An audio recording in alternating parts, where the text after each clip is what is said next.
Kucing le, kalong le. Political party ya ruling party le. MNA kalau ni kerja. Te Syed Dan Khan, Chief Minister pun mungkin ada nak kedua. Ama itu masih melalui NGO, tekal tangin central government tekal tangin political party le or NGO te. Ngai dan ala tu ni turun dia.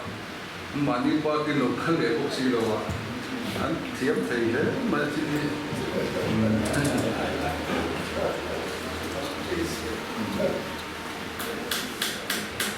Kucingmen toy deh ke suena malu cu,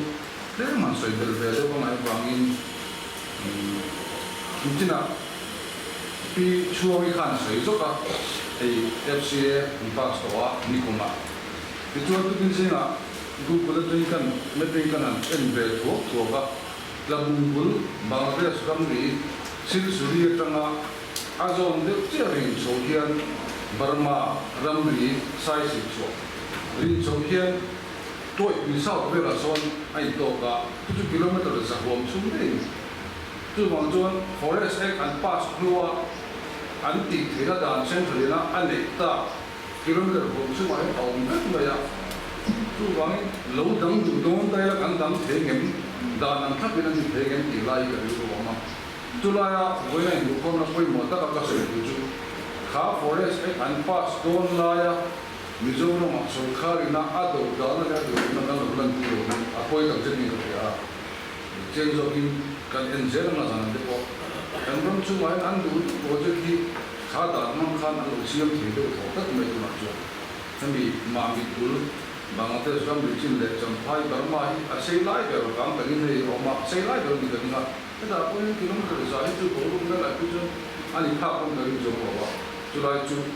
Tugin kan enme ajuan silsuri Bangladesh group labung khang le sai si chuak Myanmar lam ri an ri tlang khan koi pi south line to ka kilometer za an ke zu le be maya tu ma tu ni defense strategy ma important ko sela apoi mo ni ti chu kha dan hang khan an thengin ka ru ro ma tin chu mi san che khan sang ni so pa kha so pa ya helai ko chu ki survey Terus survey ni ya, cuma report tu sami soal pasal dia, anjir lu toa, sudah di sini kan kan, kurang tu nana report kan, return of rates ka, arwah kasih dia memang, cuma tu ni tu project om jauh di trailo, ani, amal tu dia FCA dan pas tu semua ame, kalau kasar ini sembilan, sami sembilan betul mah, amal tak boleh tu maya, itu nak perjuan kumin, April kapan atau tu depo. Mizoram Sarkar ang initiative to mungkin akan naik ke RV Associate Architect Engineer dekha final survey de geotechnical investigation de DPR submit turing ang dia Hyderabad ni de tu bangjuan until the zone central BJP Sarkar yang di Turkian dan ini pas jela tu dan cuma yang jela ni ilai ka kapu number 1 kan sui tua Tin, ya, nanti akan kucing sekarang saya kalau kucing siapa yang main banyak tinggal saya dulu sebenarnya ini masalah nak orang dia akan harus sebenarnya kucing dan masalah kita nak doa. Kemudian Sarkar yang ni dia pada siapa tohan kan dulu dia usaha tu jawab pak dulu dia kan dia matu pun tu ni kerana paling bangga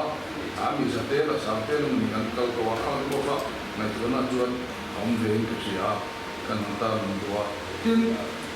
look is policy, act is policy, uncan lagi manukan upah jualah kegoma kan cip safety itu. Sangat cepat semua solution pariat bela border officer meeting hati lai kan ya. Myanmar itu ni aku tak kan ya. Sudah jual mahal jual ate permulaan macam ni ya. Jualan bukan jual le size jual le. Kelai barang malam pangkin dia. Tu nikal saya kecuali ini kerja. Tunjukkan saya dua. Ini, jika kan mereka angkat, kami dulu mana dia kami,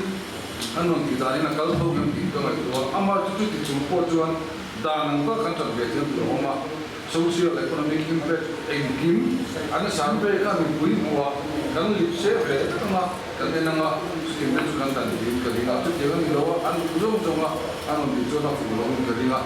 atau mana ka sai lucu di pues koridori kan engai dia ujame ini mungkin tak pernah domain dia domain Mizoram betul tu sini orang ni sini tu nak yang ini orang desa, kita nak yang rumah desa pun, double lane highway, line kan ya, tapi mungkin cuma pergi cuat double lane ni jauh dia, ini nak English kita tu dia, tapi pergi cuat yang Bangladesh, inkar lagi tu, mereka bersama kasi, sangat somle, Maria, Bangladesh ke India सरकार ने मिजोरम सरकार ने ना आमुन दुर्गंध दिए थे तो इतना ये economic corridor pakai चाहिए नॉर्कल में का कोई जान वो जो थे जो हे दो दुर्गंध ये मां लोग दोता से जब मुंगटंग कुआन जिधर international seaport kilometer जासों पंगा दुर्गंध बाइरो दिन जब मुझे मंत्र ना kan saya कोई तो इक्वल नहीं रहा बाइरो दुर्गंध या Jika kau international seaport kita berjaya sompang atau orang menjual rumah itu double lane highway kita berjaya itu lawat ini dua nak mulai Bangladesh ram sanjak dia kan siap mulai itu kan persuasif turun ini kan sani sompang Burma siap juga kalau dia kita jual ambassador ini jual apa selain itu nak kan kalau Burma orang apa kalau orang tak turun bisa beli ini tak boleh Kami apel yang Mizoram Cina yang apel tu nama masalah Bangladesh kan tuin tak kaltan duri kan kaltan tak dari lima minggu kayu na awam masalah tu ampun kan sama orang di muka kelaikan sesuai terlalu amai tu defense tu nak ada nasi sana ceng khat siar baik tak Cina jual ban masukar yang siapa yang kumas seribu jual tak baik tu tu minggu jual Burma yang kelama dite ingin kita nak orang dah, cuma lepas tu India orang hai orang kami India orang betul orang tu punya mah, cuma macam hati tu pun macam boleh ni mah, kita kan ada orang makan, bukan makan orang saya beri, ni ni se Mizo nam kan chanjel lah, kan chanjel kama ya, sudah tangan cuan, anu tu example kan ni itu ni apa Mizo ni, mereka orang mengal orang, JNK anti tu dan dia, rumah mana siapa Ima topek, helai real konten itu kan tak orang tu nak yang Mizoram dan sesuatu ni itu, nanti itu dia, tu maksud kan film tu, main tu dia, tu nak cuci di sana sesuatu kan, FC dan muda, ekonomi kan itu, macam tu defense strategy point ni yang dijualan pun tak, macam tu amal tu jadi yang social economic impact tu lagi, engkim langkah kalau berkembang itu kan tu kan tidak tahu kan so. Angai tu siapa in NGO le, position party te main lebih, सरकारी position tu dia angai tu siapa, tu lah tu kan, saya bagi pujian, kalau